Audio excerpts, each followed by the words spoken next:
Hello there, Seraphim17 once again. This is my Kingdom Hearts 2 Critical Mode video walkthrough. This is Xemnas in his throne. For some reason I want to call this guy No Heart. I couldn't answer why, it's just something in my bones. But this is a fight where you could do big damage to this guy quickly if you get lucky. And unfortunately I wasn't able to finish him off too quickly there because he ended up doing that cock-blocking wall of energy. But as you saw, that was like 40 seconds of pure savagery because he was really kind with the AI. And then once that sequence is over, we get to fly on top of this crazy creature, and then we're shooting at the dragon. And all you're going to be doing here, folks, is mashing shoot.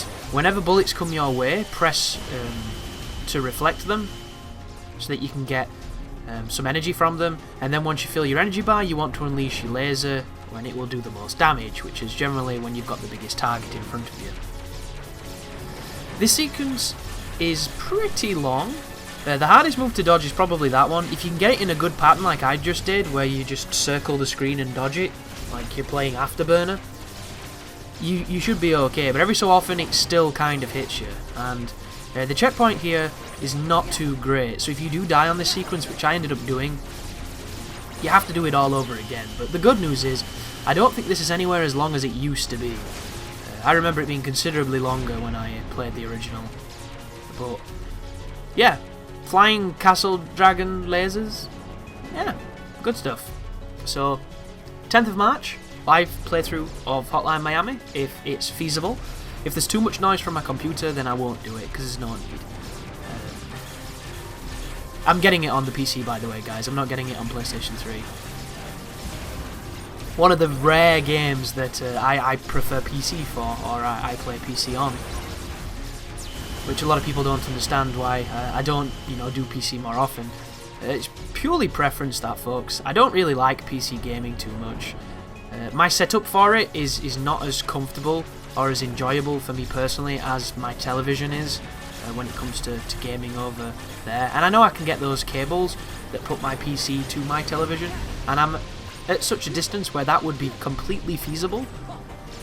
It's just, I was raised not really liking PC gaming, because every time I would get a game, it never worked, and it left a pretty strong impression and stigma in my brain towards it, because consoles to me have always been the convenience, the cheaper option, the option where when you buy a game for a console, you know you can put it in and you can play it. And of course that is changing now, which frustrates me to no end, but I'm not going to go into that. Whereas on PC, it was always a fucking gamble, and if something went wrong, you didn't know what was wrong. Like, you didn't know how to fix it, you didn't know if it was your computer, if it was the game, you had no idea. Or I didn't, because I wasn't that savvy, and I've never enjoyed it, even though I 100% appreciate that it is the superior way to play things, because it's pretty beast when you get a nice one. But anyhow, Hotline Miami 2, live playthrough hopefully, and then after that, I will be doing the best rank. I don't know if there's a trophy for it, but I'll be doing it anyway because I love those games and it gives me an excuse to try and learn the levels and get a little bit better at them because they're very tricky. And yeah, it should be really fun. Hopefully people look forward to it, and it's going to give me a whole bunch of new music to use on videos, which makes me really happy too, because the Hotline Miami soundtrack is the new wave, like synth, retro, new retro fusion, whatever you want to call it. It's fucking awesome is what it is, and I absolutely adore it because it sounds like the disco in Terminator. So I cannot wait to hear that stuff.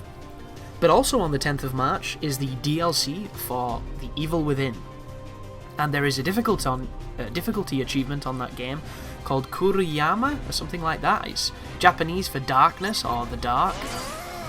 Right here, guys, exact same as before. You want to beat up on this guy, and as soon as you see him do an attack, you want to either reflect it or guard it, and if he puts up that big barrier like that, you want to be away from it, because if he knocks you back too far, you'll go flying, and you'll do this weird minigame like this, which is fucking annoying.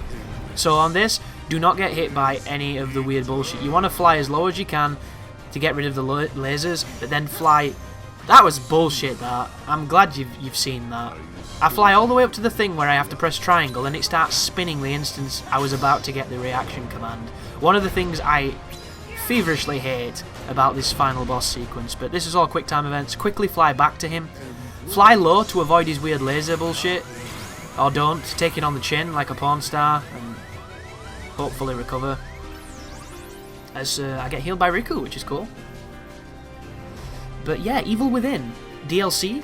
The assignment, you get to play as the female. I forget her name. And I'm really excited for it. I'm going to be covering it on that new dark difficulty. I have no idea what it is, and I'm really looking forward to seeing what that was, because Evil Within has been my most successful project of last year. It was really, really good. It's one of the most successful projects on my channel. It's the project you dream about, because every video was getting a lot of people interacting with it, a lot of people were using it, a lot of people were praising it, and it was in the search engine, and that's all the YouTuber ever asks for, so it was really nice to see that, and I'm hoping that I can get equal success with the first piece of DLC. So expect a difficulty walkthrough for that one, which is going to be great. And then there is the definitive edition of DMC, which personally I'm not that excited to play, but there's no games at this moment in time and it's new, so I figured I'd do a playthrough of that. I've already done a walkthrough for Dante Must Die, and a live playthrough to see the differences and see how it plays at 60 frames per second and everything. Could be really fun, and I'm going to then trade that game in once I've got 1000G on it, because I should be able to do that quite quickly. The week later, or 7 days later, for the Final Fantasy Type 0, which at that point I will have a capture device and probably a PS4, because of course a week after that is Bloodborne. So it's going to start accelerating with new games, so everybody who's waiting patiently, who's perhaps not enjoying watching some of the older stuff, has got a lot of cool things to look forward to, and the people who prefer the older stuff, who are worried that it's going to go away when the new stuff turns up, have no fear, folks. I will try and intersperse them as best I can, and I'm just going to try and keep on bringing interesting different stuff, and hopefully it will help, and if not, it'll entertain, and if not, you can go elsewhere. Thank you for watching. You take care now.